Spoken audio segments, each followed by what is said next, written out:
Hi, I'm Ryan Szymanski, curator of the Battleship New Jersey Museum and Memorial. Today, in honor of Admirals Month, we're going to be talking about some of the aviation assets on board the battleship. Our most famous admiral ever embarked on the ship, William F. Halsey, a New Jersey native, also had his flight wings from passing flight training school. So today we're going to talk about the aircraft that the battleship would have carried. We initially had Kingfisher float planes, which were eventually replaced with Seahawks by the end of the war. In the 1950s, when New Jersey was recommissioned, the float planes and catapults were removed because helicopters had become predominant. Not only could they spot for the big guns, but they could also carry personnel and equipment from ship to ship.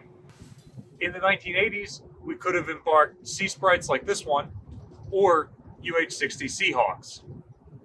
We also carried RPV drones near the end of the ship's service. Up to 8 of them could be embarked in Connex boxes here under Turret 3.